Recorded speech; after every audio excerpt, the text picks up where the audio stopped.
Bapak dan Ibu jamaah yang dirahmati oleh Allah Subhanahu wa Ta'ala, sebelum kita melanjutkan materi mengaji kitab Al-Khusyu' fi Shalah fi Dhawil Kitab wa Sunnah, maka yang pertama yang ingin saya sampaikan adalah ucapan taqabbalallahu minna wa minkum siyamana wa siyamakum wa taqabbal ya karim.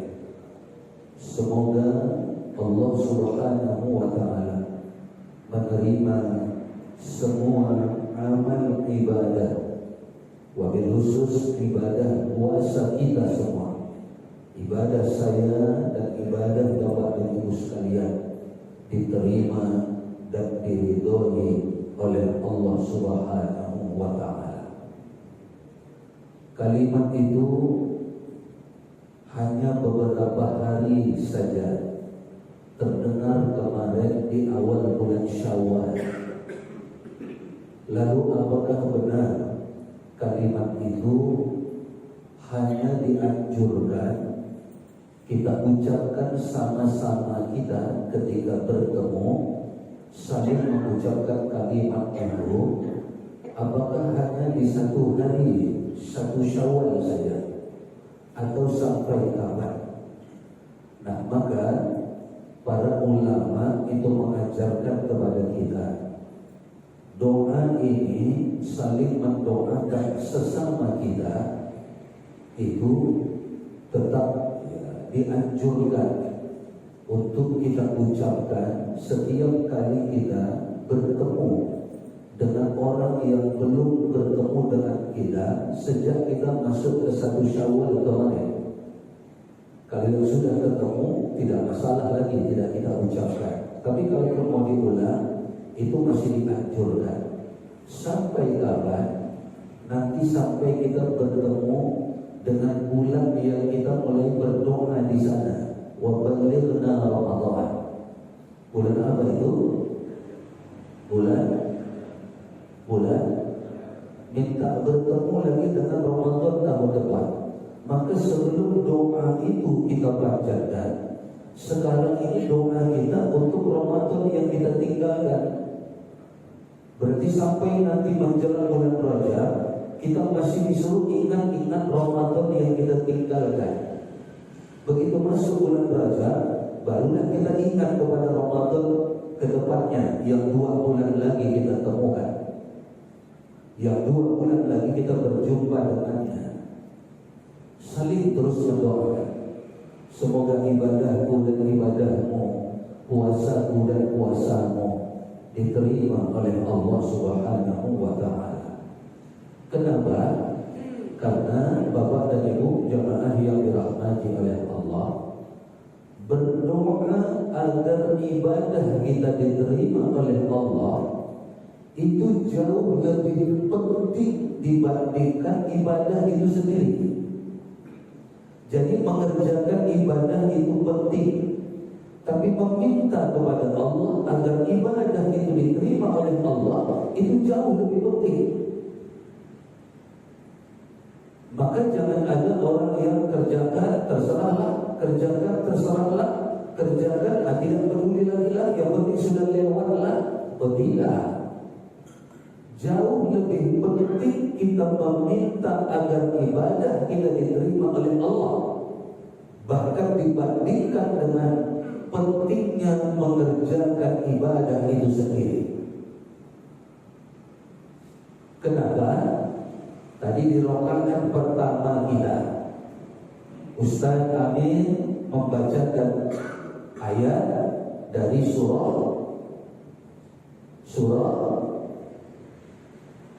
apa tadi dibaca Ustaz Amin di rakaat pertama?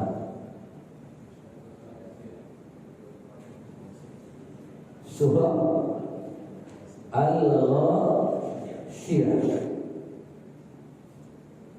Hal ataka hadithul ghashiyah.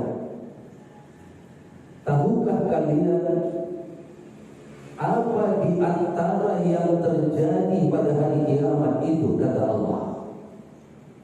Diterangkan oleh Allah, wujuhun yawma idzin khashi'ah. Di sana nanti ada wujuh, wajah-wajah yang tertunduk malu di hadapan Allah. Kenapa mereka tertunduk malu ketika itu di hadapan Allah? Ayatnya tadi, amilatun nasibah. Karena mereka baru tahu di sana amal-amal mereka ternyata tertolak. Berarti ini bukan menerangkan orang yang tidak mengerjakan, tapi ini menerangkan orang yang mengerjakan, tapi yang dia kerjakan itu tertolak. Amilatun nasibah. Yang lebih parah lagi, ayat berikutnya Ustaz, tasla naran hamiyah. Mereka pun melihat nasib mereka naran, akan ditempatkan ke dalam neraka hamiyah yang menyala-nyala. Masya Allah.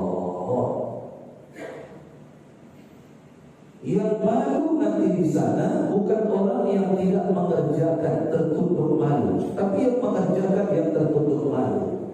Kenapa?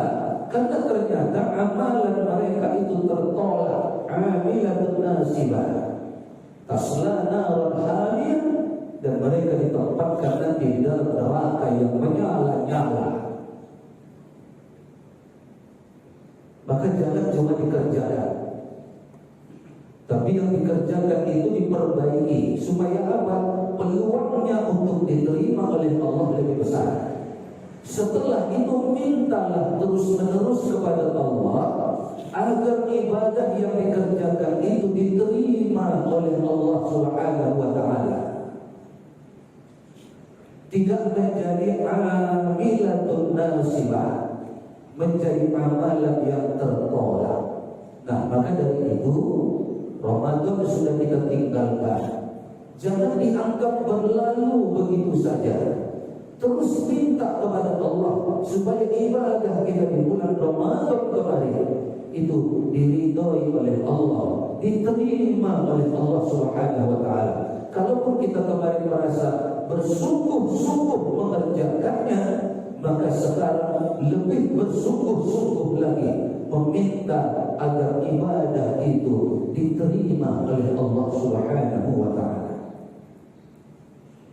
Maka terus kepada Allah kita minta tetap, taqabbal minna salatana wa siyamana.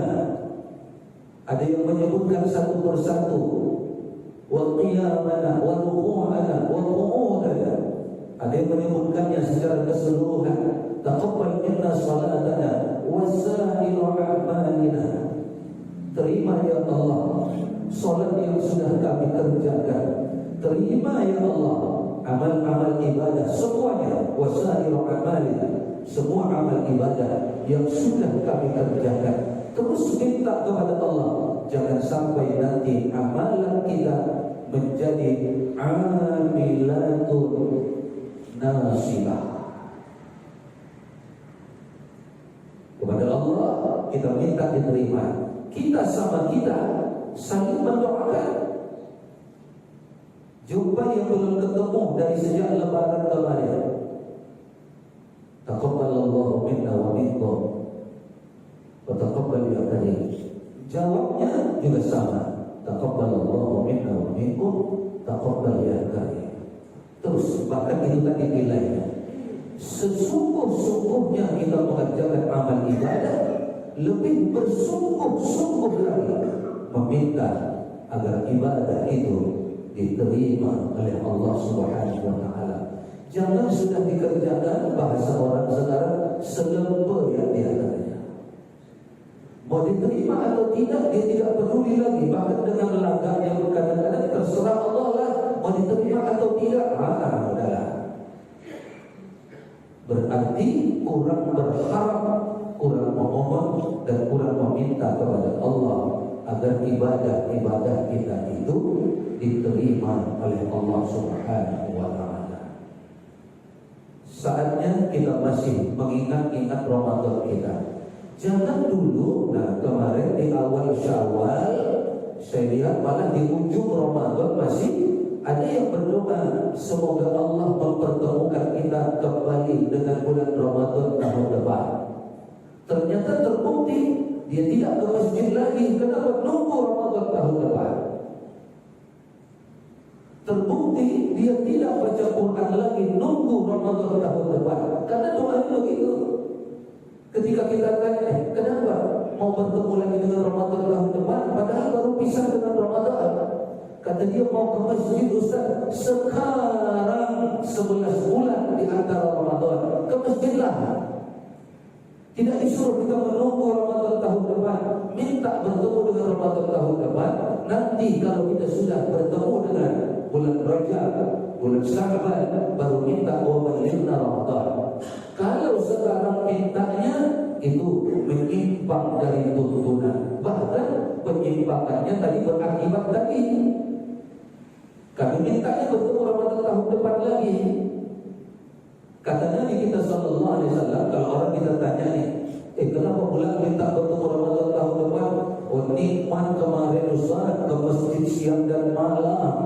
Sekarang siang dan malam ke masjid itu sekarang. Jadikan Syawal kita seperti Ramadan, jadikan Dzulqa'dah kita seperti Ramadan, jadikan Dzulhijjah kita seperti Ramadan, dan seterusnya dan seterusnya dan seterusnya. Maka mereka yang tadi minta bertemu lagi Ramadan tahun depan, itu yang kita lihat sekarang. Ramadan selesai, ke masjid pun dia selesai. Baca Quran, tadarus usai, dia pun usai sudah, tak ada lagi baca Quran. Kuliah subuh Ramadan sudah habis jadwal, maka setelah Ramadan tak ada lagi dia ke kuliah subuh, padahal kuliah subuhnya masih tetap ada. Kenapa? Karena permintaannya dipertemukan lagi dengan Ramadan tahun depan. Padahal itu tadi Nabi kita mengajarkan kita minta kepada Allah agar Syawal kita seperti Ramadan. Minta kepada Allah agar Dzulqa'dah kita lusa sama seperti Ramadan kita lakukan, kita perbuat. Lalu Dzulhijjah, nanti Muharram dan seterusnya. Minta kepada Allah agar bisa kita jadikan seperti bulan Ramadan. Mau ngapain lagi bulan Ramadan? Mau sedekah Ustaz banyak-banyak? Sekarang.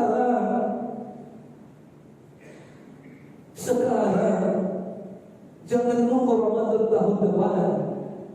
Iya kalau iya sampai umur kita tahun depan.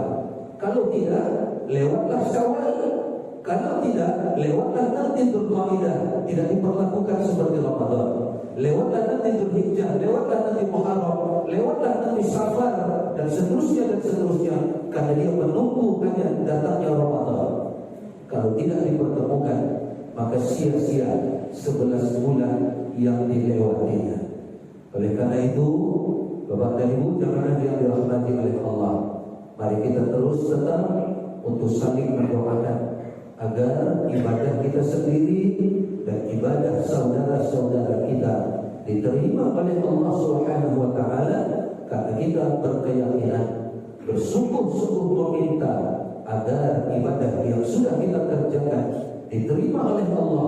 Itu jauh lebih penting kita perjuangkan, bahkan dibanding dengan berjuang mengerjakan amal ibadah itu sendiri. Amin ya Allah, amin ya Rabbal Alamin, insyaallah. Bapak dan Ibu jemaah yang dirahmati oleh Allah Subhanahu wa taala, kita akan lanjutkan kajian kita untuk mengaji kitab Al-Khusyu' fi Shalah. Terakhir saya ingat sebelum kita istirahat Ramadan kemarin, lewat kitab kita ini kita sudah memahamkan bahwa khusyuk di dalam sholat itu hukumnya adalah wajib. Sholatnya wajib, khusyuk mengerjakannya wajib. Kalaupun sholatnya sholat sunnah, maka hukum mengerjakannya juga wajib. dikerjakan dengan khusyuk, walaupun sholat itu adalah sholat sunnah, apalagi kalau sholat itu adalah sholat wajib. Ketika itu beberapa ayat-ayat Al-Quran sudah disampaikan seperti yang dicantumkan di dalam kitab ini, juga beberapa hadis-hadis Nabi kita Sallallahu Alaihi Wasallam. Baru kemudian insya Allah kita akan lanjutkan berikutnya.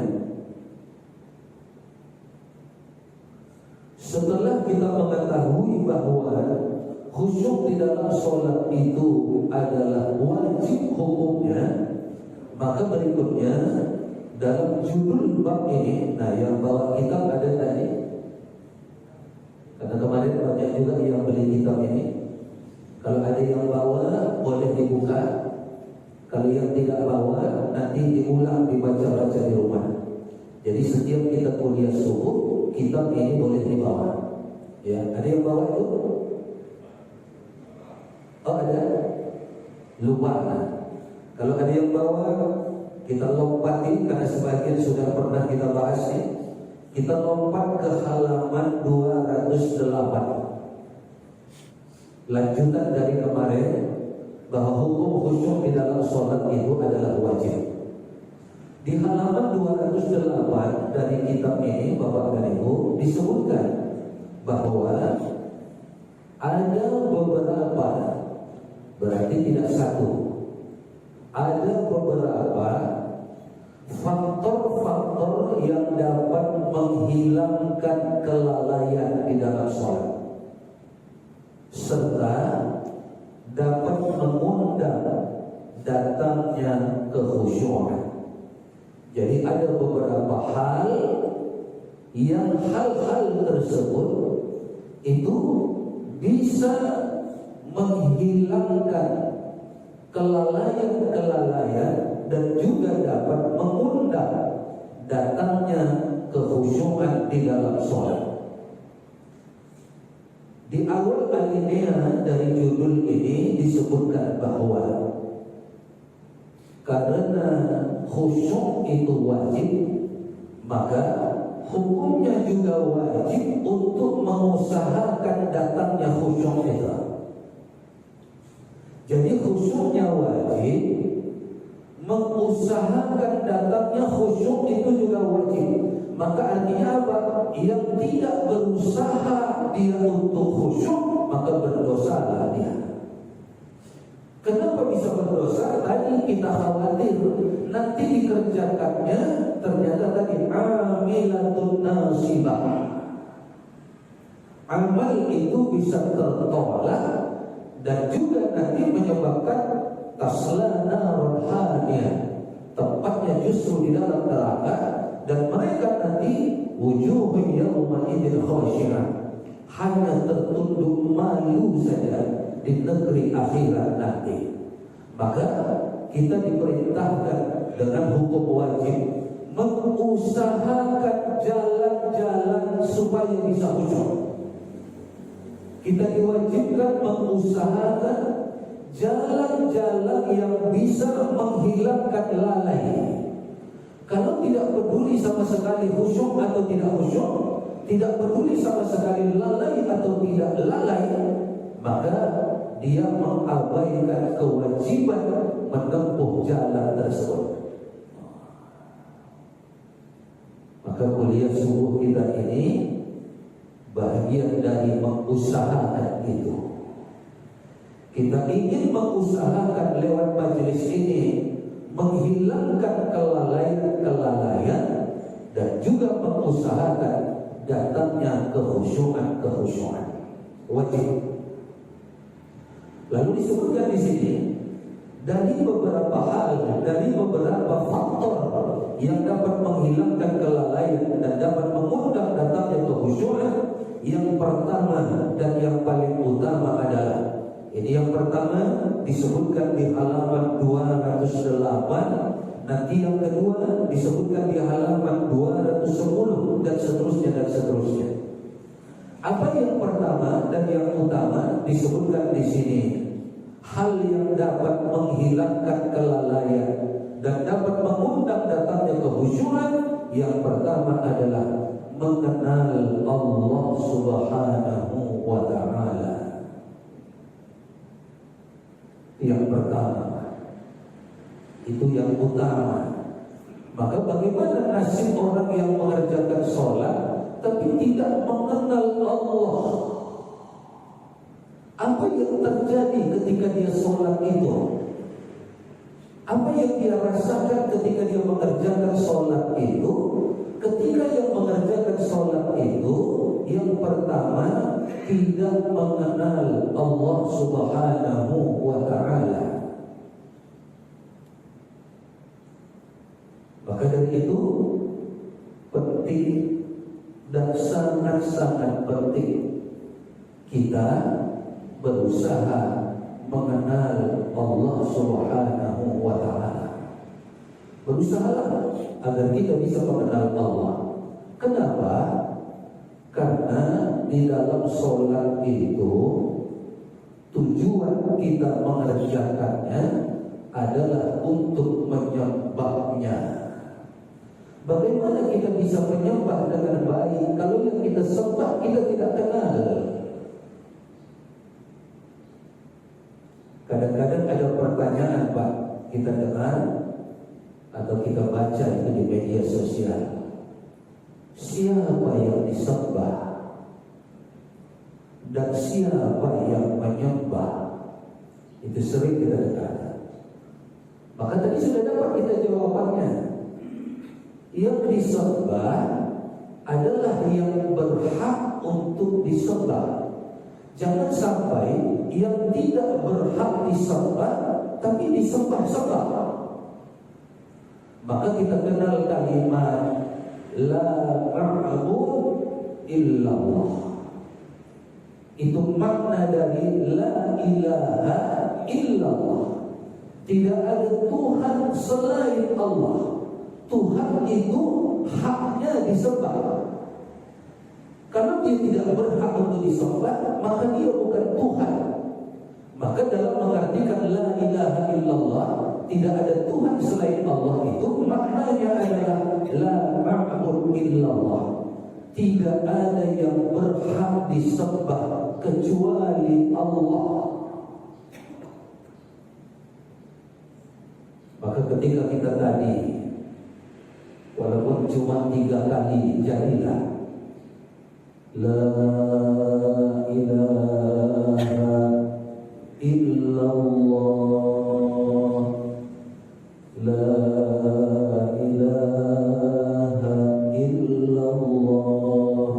Jangan cuma memahamkan tidak ada Tuhan selain Allah, tapi maju lagi, Tuhan itu haknya berhak untuk disembah. Maka maknanya la ma'bud illallah, la ma'bud illallah. Orang sekarang sudah tidak memahami dengan baik la ilaha illallah, malah diinovasi pula itu. Bapak dan Ibu pernah dengar tak? Saya marah betul Pak ketika di awalnya kita ketika tahlilan atau apa, afdalul dzikri, sebaik-baik zikir, fa'lam, ketahuilah annahu, sesungguhnya kalimat zikir itu adalah la ilaha illallah. Yang sebaik-baik zikir itu kalimat la ilaha. Tapi ada orang nanti ketika di perjalanan la ilaha illallah, la ilaha illallah Muhammadur Rasulullah sallallahu alaihi wasallam, la ilaha illallah Muhammadur Rasulullah. Inilah bid'ah yang sesat itulah. Dia sendiri yang mengatakan di awalnya afdalul dzikri fa'lam annahu la ilaha illallah. Beranikah dia mengatakan afdalul dzikri fa'lam Muhammadur Rasulullah? Beranikah dia mengatakan afdalul dzikri fa'lam sallallahu alaihi wasallam? Fokuslah, fokus. Kalau afdalul dzikri fa'lam annahu la ilaha illallah, berzikirlah dengan la ilaha illallah, la ilaha illallah. Pahami itu. Ini sudah tidak dipahami, malah dirubah-rubah, diinovasi, agak lebih ngerti diterima.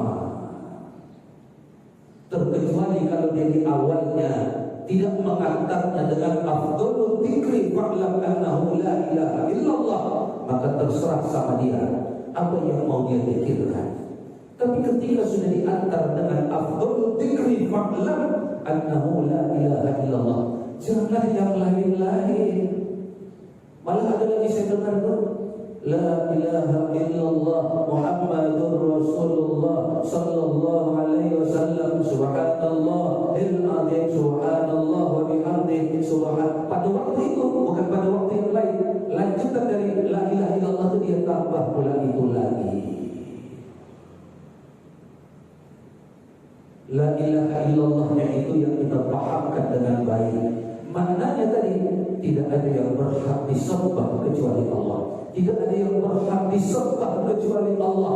Berarti yang mengatakan itu adalah penyembah Allah. Tapi kalau cuma dia katakan tidak ada Tuhan selain Allah, tidak ada Tuhan selain Allah, banyak orang yang bertuhan tapi tidak beribadah kepada Allah. Maka jangan berhenti di situ memahaminya. Maka kita jawab sudah. Kalau ada yang tanya siapa yang disembah, maka jawaban kita yang berhak untuk disembah. Siapa itu? Illallah, dialah Allah. Lalu siapa yang menyembah? Manusia. Ada manusia yang tidak menyembah. Orang yang sholat, Ustaz, ada orang yang sholat tapi tidak merasa menyembah Allah. Lalu kalau begitu siapa yang menyembah? Siapa di antara orang yang sholat itu yang dia sudah merasakan di dalam sholatnya dia menyembah Allah, maka dialah yang menyembah kita.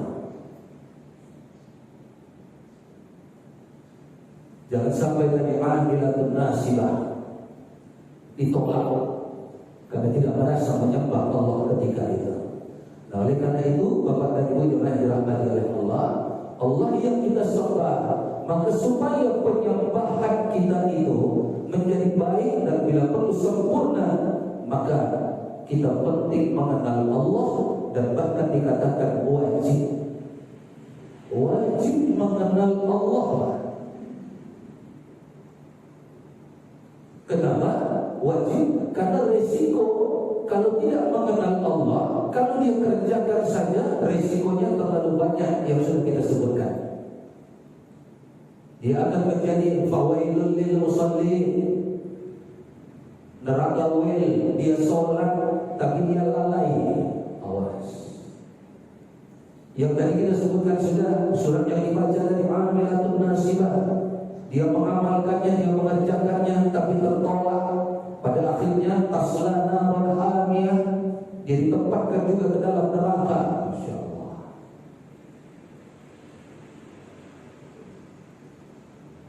Berbeda kalau sudah kita usahakan tapi tidak dapat juga.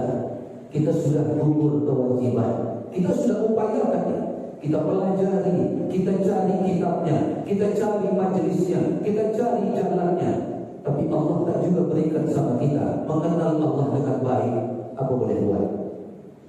Ada hujah kita nanti di akhirat. Kenapa kita tidak kenal kepada Allah? Terasa sulit, ya Allah, apa sudah belajar, apa sudah cari gurunya, apa sudah cari bukunya, apa sudah cari tuntunannya, tapi tak dapat juga. Artinya engkau yang tidak bertakdirkan hamba untuk dapat. Ada hujah kita. Tapi kalau nanti ditanya kenapa tidak kenal juga kepada Allah, kita tidak punya hujah. Kita belum cari gurunya, kita belum cari majelisnya, kita belum cari kitabnya, kita belum cari tuntunannya. Apa alasan kita nanti di sana sebagai hujah kita? Kalau tidak ada hujahnya, maka tadi amilatun nasibah, tertolaklah amal yang dilakukan itu, tasla naran hamiyah, dia nanti akan ditempatkan di dalam neraka. Nah, maka yang pertama, Bapak dan Ibu, ini yang utama dan penting, mengenal Allah Subhanahu wa ta'ala. Yang lalu dalam pertemuan kita sempat kita singgung sedikit bagaimana cara kita mengenal Allah.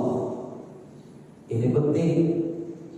Ini penting kita pahami dengan baik. Bagaimana cara mengenal Allah? Karena saya ketemu dengan orang yang ikut di majelis kita, yang dia minta kepada saya agar diperkenalkan dengan Allah. Saya bilang waktu itu belum lama nih, sekitar 4 malam atau 5 malam yang lalu, saya diminta untuk memperkenalkan Allah kepada dia. Saya tanya sama dia, Bapak, ingin saya memperkenalkan Allah itu sama seperti saya memperkenalkan orang lain kepada Bapak kan? Seperti saya mengenalkan manusia kepada Bapak kan?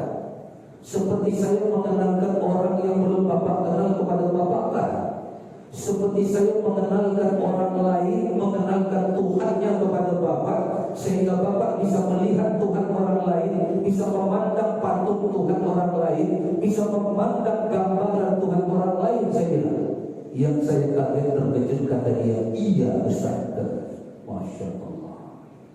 Ada ternyata Pak, ikut di majelis kita waktu itu, ikut di majelis saya. Selesai sholat Ba'diyah Isya, saya mereka datangi lebih kurang 4 orang, dan saya tertahan pulang 15 menit melayani mereka.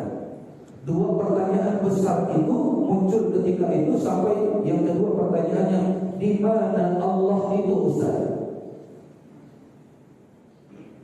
Biasa memang itu dalam kitab-kitab Wahabi, dalam kitab tauhidnya, selalu itu bab pertamanya itu aina Allah, di mana Allah, itu duluan dibahas.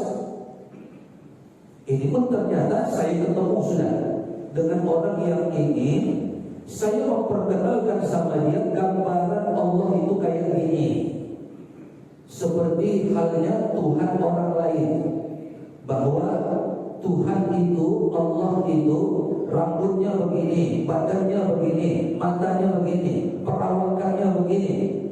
Bisa digambarkan seperti itu, baru dia merasa dia akan kenal dengan Allah.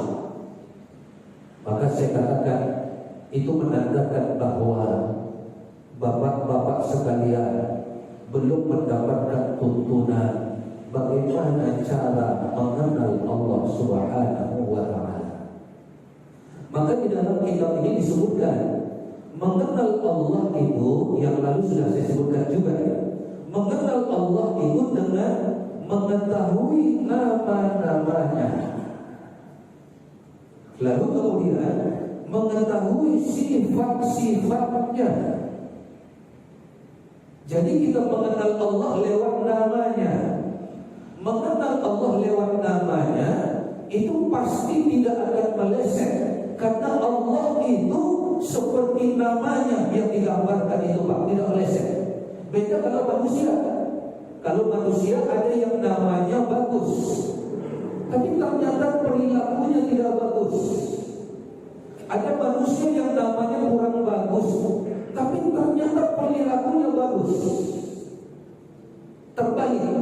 Tapi ingat, Allah itu tidak sama dengan manusia.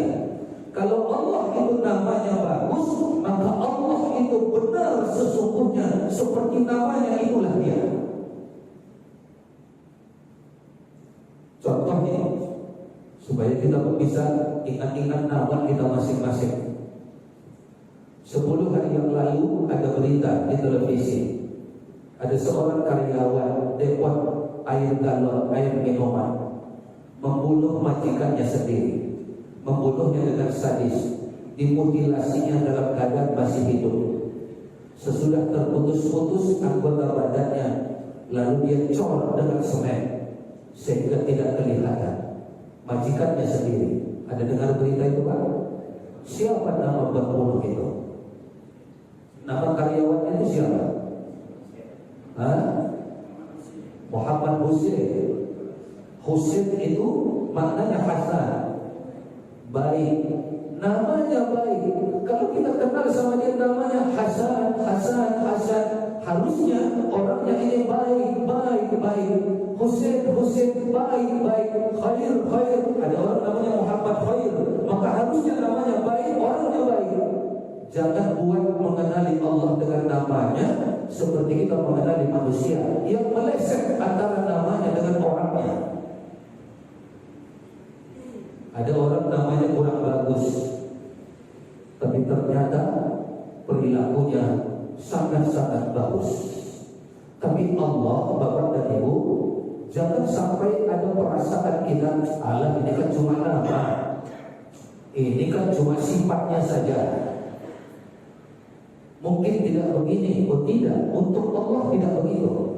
Kalau untuk manusia boleh begitu. Itu kan namanya saja si Hasan.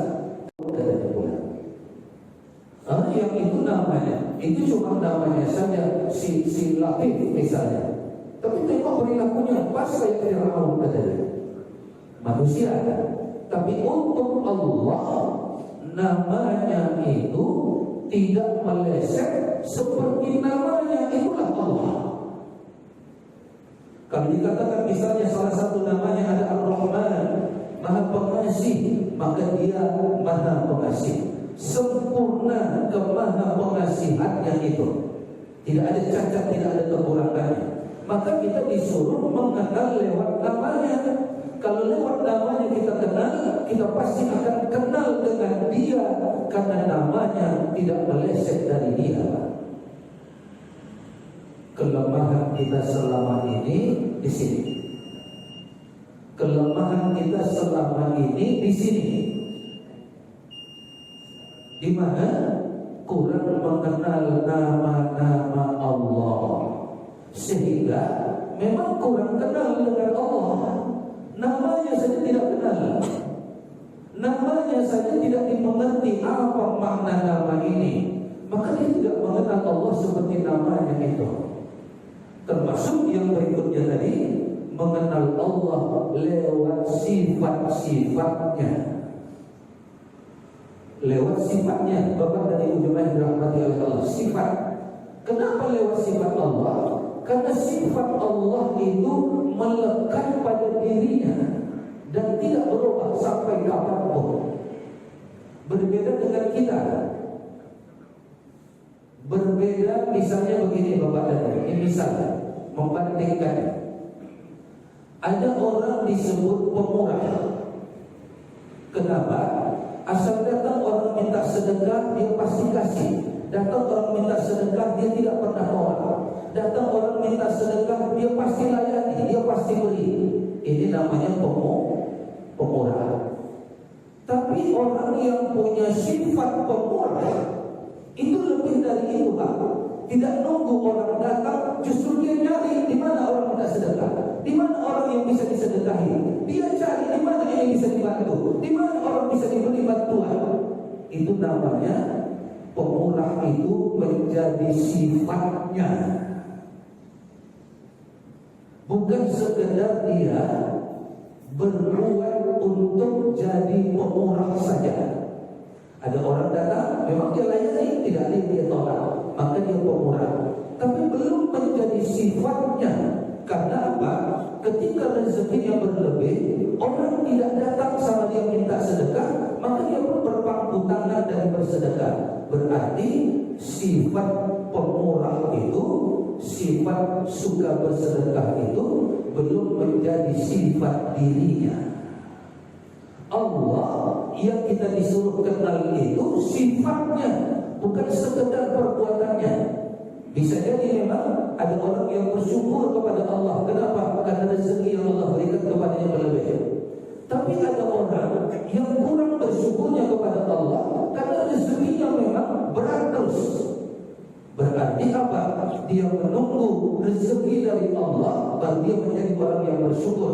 Berarti bersyukur itu belum menjadi sifatnya. Kalau bersyukur itu sudah menjadi sifatnya, maka apapun yang diberikan oleh Allah dia tetap bersyukur. Diberikan banyak dia bersyukur, diberikan sedikit dia tetap bersyukur. Tidak diberi oleh Allah pun dia bersyukur. Kenapa? Karena dia tahu ada mungkin yang lain nanti yang akan Allah berikan. Maka bagaimana semua kebaikan-kebaikan itu menjadi sifat sama kita, bukan perbuatan. Beda perbuatan sama sifat. Sama dengan nanti khusyuk ini. Bagaimana khusyuk ini? Bukan khusyuk nifak namanya. Artinya khusyuk yang dibuat-buat. Kalau di awal ketika latihan, ketika belajar, bolehlah dibuat-buat. Tapi yang kita perjuangkan, khusyuk ini nanti menjadi sifat hati kita. Khusyuk ini nanti menjadi melekat pada diri kita.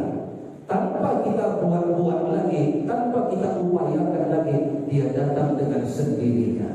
Nah, maka dari itu kita disuruh yang pertama sekali agar dapat mengundang datangnya kekhusyuan dan dapat menghilangkan datangnya kelalaian-kelalaian, maka yang pertama, kenalilah Allah. Kenali lewat nama-namanya, kenali lewat sifat-sifatnya. Tadi jujur saya katakan, kelemahan umat ini selama ini adalah kurang mengenal nama-nama Allah dan kurang mengenal sifat-sifat Allah. Kemarin ketika saya menyebutkan nama satu kitab yang bisa membantu kita untuk mengenal sifat-sifat Allah, nama kitabnya Ad-Durrun Nafis, saya sebutkan itu. Lalu selesai saya taklid, saya didatang oleh seseorang. Sudah lama rasanya Ustaz, saya tidak pernah mendengar kitab itu disebut lagi, Ad-Durrun Nafis. Padahal dulu orang-orang tua kita, tauhid awal kita belajar tauhid, pegangannya adalah kitab Ad-Durrun Nafis. Kata sudah jarang disebut, berarti sudah jarang dipakai kitab itu Ustaz. Sehingga memang orang-orang yang kenal dengan sifat-sifat Allah pun nampaknya sudah jauh berubah, sudah jauh berkurang.